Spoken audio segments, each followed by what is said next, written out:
It's the flow of life, the rhythm of the earth, and a reflection of the cycles of the moon. We are the keepers of the sacred feminine.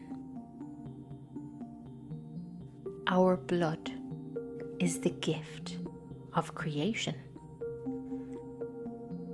and it connects us to the wisdom of our ancestors and the divine. The blood of women is sacred. This quote highlights the sacredness of menstruation and the deep connection between women, the earth, and the cosmos, and it comes straight from Native American wisdom.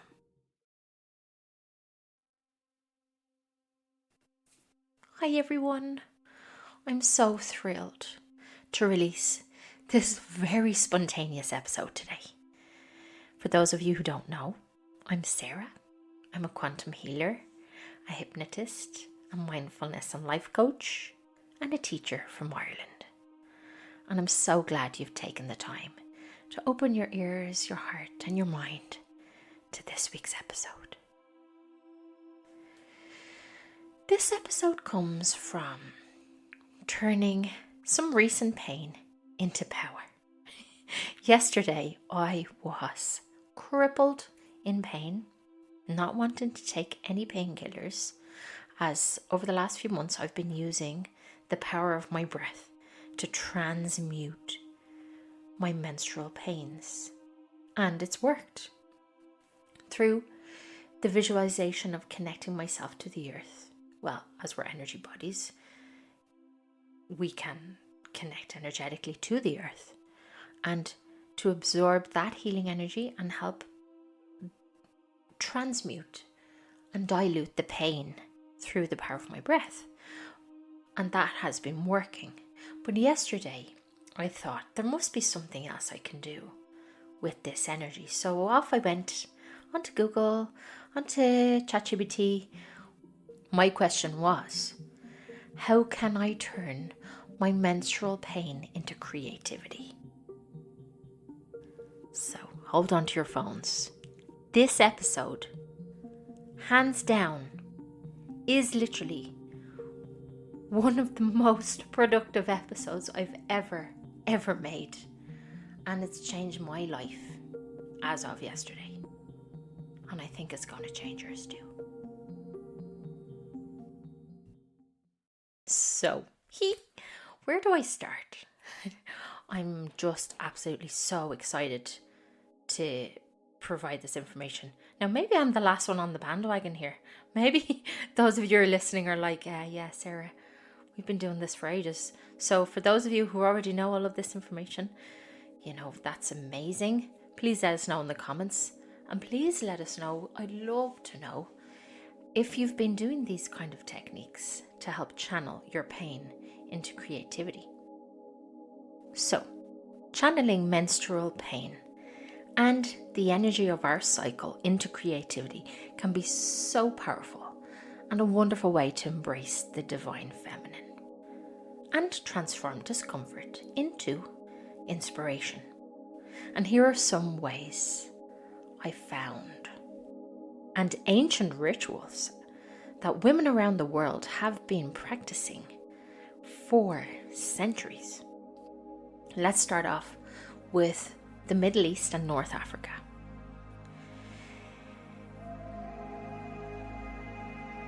Menstruating women used to gather in a sacred hut called a red tent, and this was done in ancient Semitic and Middle Eastern traditions around the Middle East and North Africa.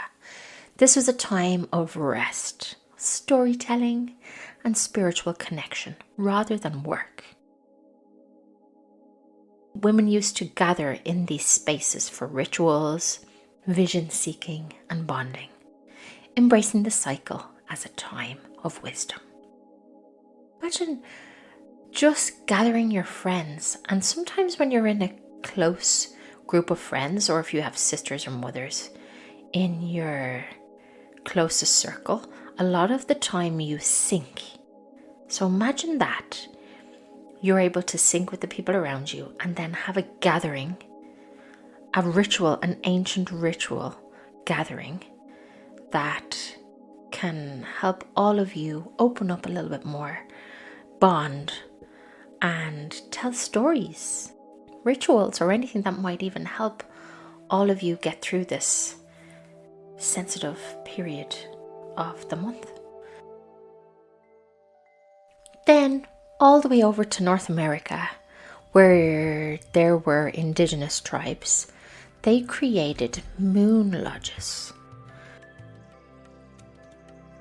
Many Native American tribes believed that menstruation was a time of deep spiritual power. Women stayed in moon lodges where they meditated, received visions, and connected with their female ancestors. The blood was considered sacred and life-giving, aligning with the cycles of nature and the moon. Some blood offerings to the earth came from various indigenous cultures all around the world, and this reminds me of an Instagram page of a wonderful Maori lady from New Zealand, and I must put the link in the show notes, but she's a wonderful woman and she has like 3 or 4 kids, and she practices all of these rituals, especially the menstrual cycle ritual, where she gives back her blood to the land. Some traditions viewed menstrual blood as a powerful offering to the land, and this reminds me of that lady. Can't remember her name now, but I'll find it. And she would mix her blood with water and pour it onto the earth as a way of giving back life energy. This ritual honors fertility, renewal, and the connection between woman and nature. Imagine just how grateful Gaia, the earth, would be, and how grateful we are to be living on this earth. You know, how safe this earth has made us feel, and just how beautiful the earth is. So to give back something that already comes from her, from Gaia, you know, as a sacred ceremony of giving thanks, I think would build a wonderful connection between a woman and the earth. Now let's go all the way over to India, where the Indian Rajaswala tradition, which is an ancient Vedic cultural tradition in ancient India, where menstruating women were seen as spiritually heightened. They were encouraged to rest, meditate, and avoid heavy work, as their bodies were seen as channels of divine energy. Some Hindu communities still honor goddess Kamakaya, representing menstrual power. I hope I've said that right. Goddess Kamakya. I'll put that in the show notes as well, just in case. Now going back to Africa. African rites of passage during a woman's first period was a time of, and is a time of, transformation in many African cultures. Girls were guided through initiation rituals where elder women shared wisdom on womanhood, fertility, and spirituality. Some cultures painted the girl's face with red clay to symbolize her new phase of life. What a lovely ritual. It's so fun. I love African rituals, and Indian rituals are so colourful. India definitely rings colours to me, while Africa rings like song and dance. Just amazing.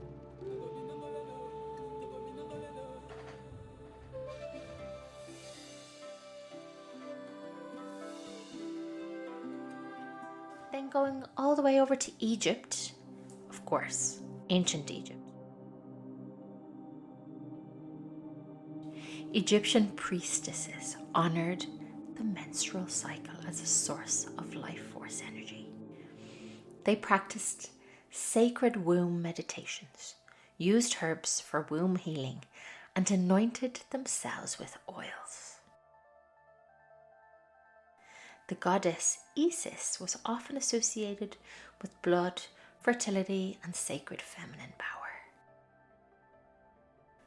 Which brings me to a little reminder of, if you're feeling a little bit powerless or vulnerable, call in the goddess Isis and ask her to help you out. I've called upon her many times, and she's really supportive in empowering you, especially if you're feeling a little bit powerless in your sacred feminine energy. So call upon Goddess Isis, and she'll come flying in like there's no tomorrow to help you feel that empowerment that you need to feel. Now let's go all the way over to Japan. There was a ritual called Shinto purification. In ancient Japan, menstruating women were seen as deeply connected to kami, which means divine spirits.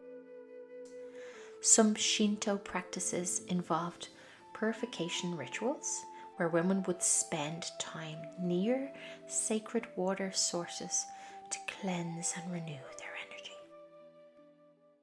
We can totally go into our bathrooms and get some, what are those salts called that are really purifying? Epsom salts, and create our own sacred water source in our bathroom.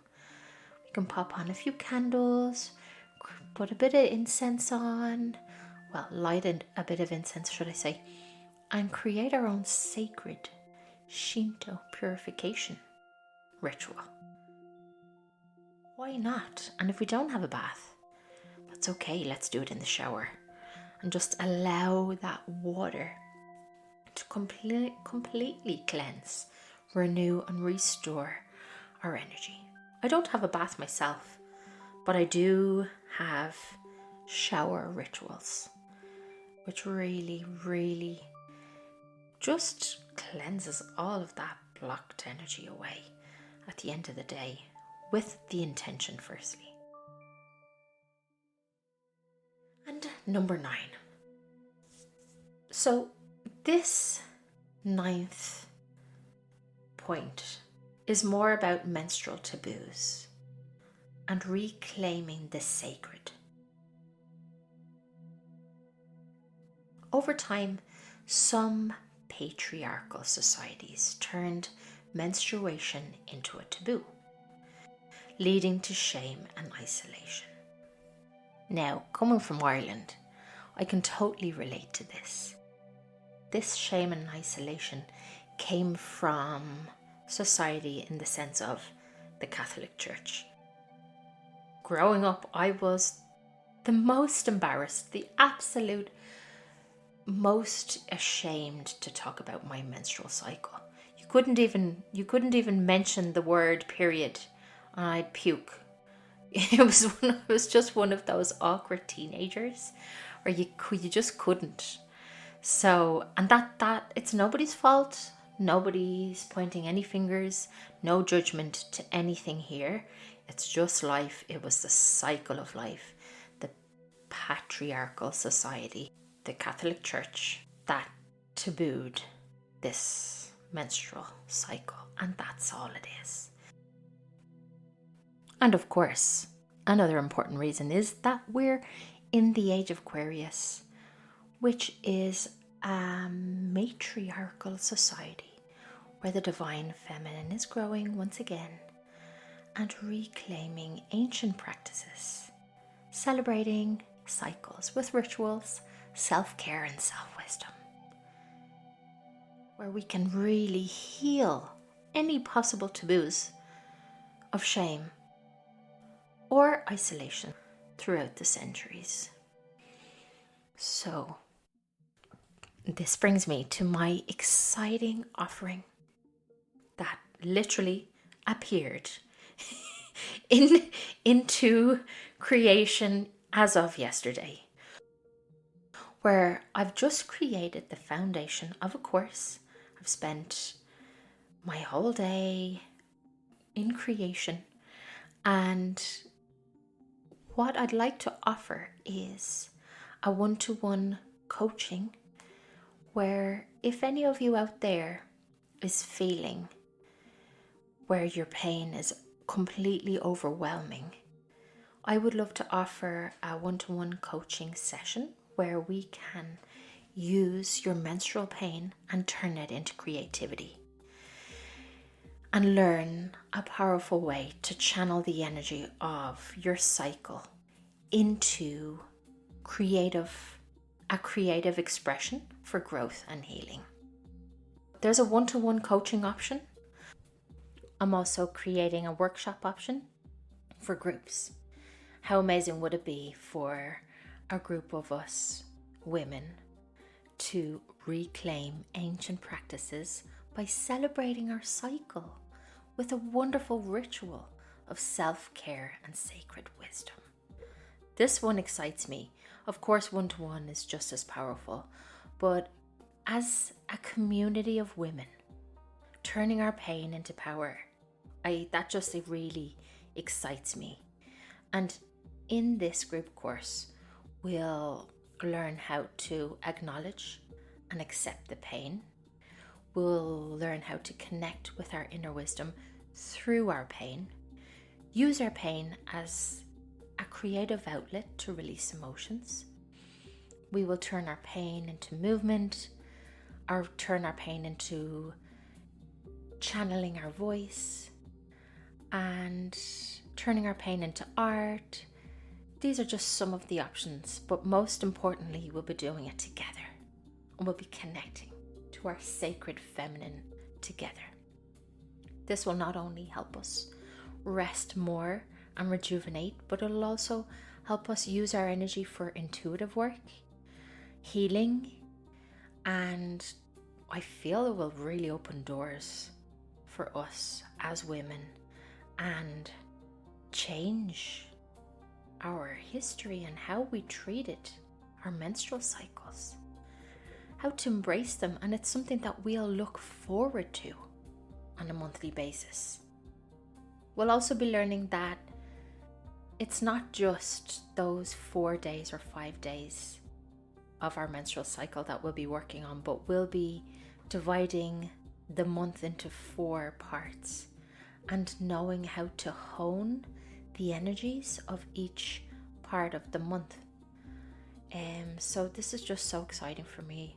I'm just so excited to even create this course and for myself to practice it. I'd love nothing more than for other women to join in and use this energy as something beautiful. I'd love to hear your thoughts, and you'll see at the bottom of this episode the pull of what you're interested in.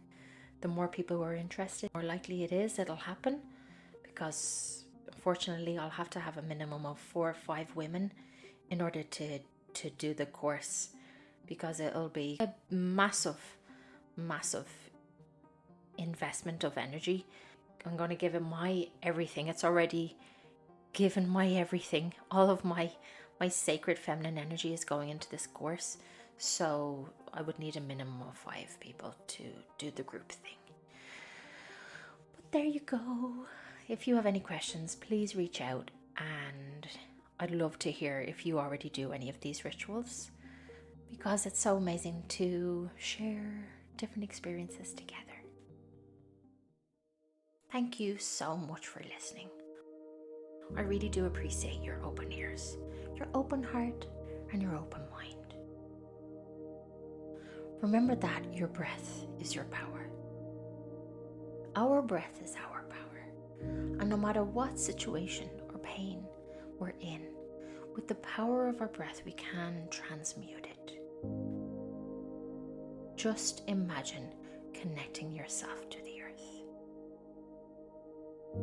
through a long cord straight into the earth's core. Breathe up the earth's natural, rejuvenating, healing, transmuting energy up through the cord, all the way up through your body. Feel that rejuvenating energy circulating all around your body. And breathe out the blockages, the tension, the unwanted energy, the energy that doesn't benefit you anymore. Allow it to flow down that cord back into the earth, where it will be transmuted back to healing energy. Repeat that pattern as many times as you need in order to feel the shift. No matter where you are, no matter what you're doing, no matter who you're with, that is your key to relief. And remember, after you feel good, guard yourself in a sphere of protective white light. Imagine yourself in a bubble, in a protective bubble. Nobody can ever drain your energy when you're in that protective bubble. Imagination is key. We're all made of energy, so our ability to imagine things is way more powerful than we can ever imagine. The power is within you. From my heart to yours, take care.